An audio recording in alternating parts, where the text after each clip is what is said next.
Skill ഗെയിംസിനാണ് permission തന്നിട്ടുള്ളത്. സൂചിയുടെ skill game ആണോ? അങ്ങനെ പ്രത്യേകം പറഞ്ഞിട്ടില്ലെന്ന് മാത്രം. സ്കിൽ ഗെയിംസ് എന്ന് പറഞ്ഞാൽ അതിലെല്ലാം പെടും സർ. സൂചി എറിയുന്നതിന് പ്രത്യേക സ്കിൽ വേണം സർ. പ്രത്യേക പരിശീലനം ഉണ്ടെങ്കിലേ അത് സാധിക്കൂ. ഈ റൈഫിളും റിവോൾവറും മറ്റും ആർക്കും അങ്ങനെ ഉപയോഗിക്കാൻ പറ്റില്ലല്ലോ. അതുപോലെ തന്നെയാണ് സൂചി എറും. പിന്നെ സൂചി എറിയുന്ന ആൾ വിജയിച്ചാൽ ഞങ്ങൾ സമ്മാനം കൊടുക്കും. അതിൽ പങ്കെടുക്കുന്നതിന് ഒരു ചെറിയ ഫീസും ഉണ്ട്, അത്രേ ഉള്ളൂ. അല്ലാതെ അതിൽ കളവോ വഞ്ചനയോ ഒന്നുമില്ല സർ. സൂചിയേർ എന്താണെന്ന് താൻ എന്നെ പഠിപ്പിക്കുകയാണോ? അയ്യോ അല്ല സർ. സാധാരണ ആരെങ്കിലും ചോദിച്ചാൽ ഞങ്ങൾ ഇങ്ങനെയാ പറയാറുള്ളത്. ഒരു എക്സ്പ്ലനേഷൻ ഇത് ധാരാളം മതി സർ. പിന്നെ എവിടെ ചെന്നാലും ലോക്കൽ പോലീസുമായി ഒരിണക്കത്തിലാണ് ഞങ്ങൾ നീങ്ങാറുള്ളത്. അതുകൊണ്ട് ഒരിടത്ത് ഇതുവരെ പ്രശ്നങ്ങളൊന്നും ഉണ്ടായിട്ടില്ല. എനിക്ക് പ്രശ്നമുണ്ട്. മറ്റുള്ളിടത്ത് എന്റെ അഭ്യാസവും വേലയും നടന്നിരിക്കും. ഇവിടെ നടക്കില്ല. ഇന്ന് നിർത്തണം സൂചിയേറ്. സൂചിയേറോ മറ്റോ അവിടെ നടക്കുന്നു എന്ന് അറിഞ്ഞാൽ തന്റെ കാർഡ് വരെ ഞാൻ അടിച്ചു പൊളിക്കും. ഒന്നിനെ ഞാൻ വിടില്ല. എല്ലാത്തിനും ഞാൻ അകത്താക്കും. സർ കൊണ്ടുപോണോ?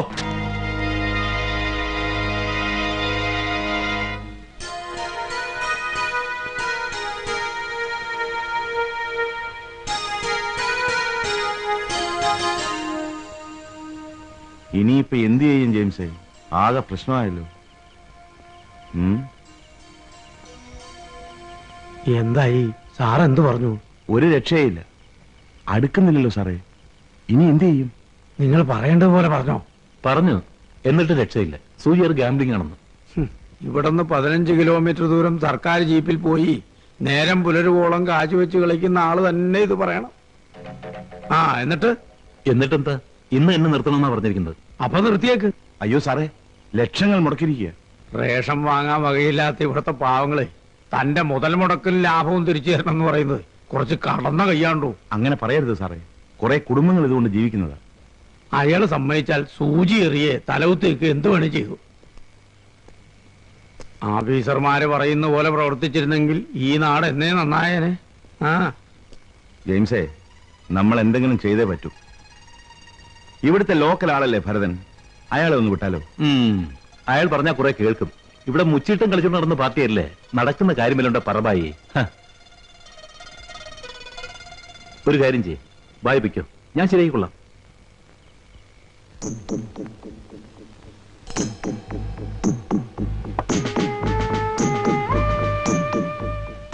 സാറ് സ്റ്റേഷനിൽ വെച്ച് പറഞ്ഞ ഭാഷ കേട്ടപ്പോ ഞാൻ ആകെ വരണ്ടുപോയി.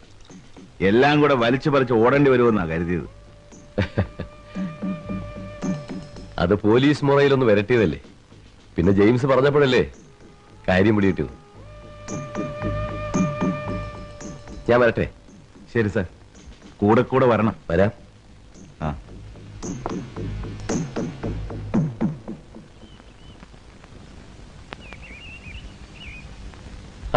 സത്യത്തിൽ സാറ് വന്നപ്പോഴാണ് എല്ലാം നേരെയായത്.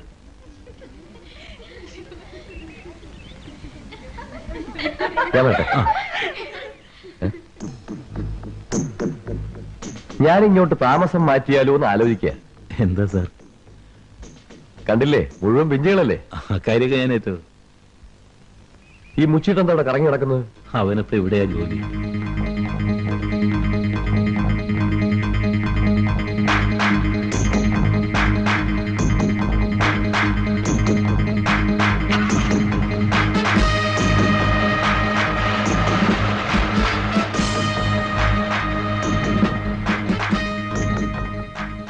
നിന്റെ കൂട്ടുകാരെ എനിക്കൊന്ന് ഒത്തുകിട്ടി. ശരിക്ക് ഞാനൊന്ന് പെരുമാറിയിട്ടുണ്ട്. ഇനി അവരെ എങ്ങാനും ആ പ്രദേശത്ത് കണ്ടുപോയാൽ അത് അവരുടെ അവസാനത്തെ കളിയായിരിക്കും. പറഞ്ഞില്ലത് വേണ്ട. നീ പോടാ. നിന്നെ ആരാടാ ഇപ്പൊ ഇങ്ങോട്ട് കെട്ടിയെടുത്തത്? ആരുടെ 16 അടിയന്തരത്തിനാടാ നീ വന്നത്? നിന്നെയൊക്കെ എന്തിനാടാ ശമ്പളം തന്ന് പോറ്റുന്നത്? ആ സമയത്ത് എന്റെ എരുമയെ വാങ്ങിച്ചു വളർത്തായിരുന്നല്ലോ. കുറച്ചു മുമ്പ് നീ എന്താടാ തെണ്ടി പറഞ്ഞത്? എന്റെ പിള്ളേരെ ഇതിനകത്ത് കണ്ടുപോകരുതെന്ന് അല്ലേ? കണ്ടുപോയ നീ എന്ത് ചെയ്യോടാ പുല്ലേ? അവരുടെ മേത്തങ്ങാന ഒരു തുള്ളി പൂഴി വീണു എന്ന് അറിഞ്ഞാലുണ്ടല്ലോ, പിന്നെ നിന്നെ വേലിപ്പത്തൽ പോലും കൊള്ളൂല. പൂളിക്കളയും ഞാൻ. ജീവിതകാലം മുഴുവൻ നീ വേഷം കെട്ടി നടക്കാമെന്ന് വിചാരിക്കണ്ട. എന്തെങ്കിലും ഊരുമല്ലോ, അപ്പൊ ഞാൻ കണ്ടോളാം. പോയിക്കോ. എടാ ലോപോ, താനെന്തിനാടോ പറയുന്നത്? ഞാൻ തന്നെയല്ലോ പറഞ്ഞത്, അയാളെയാ.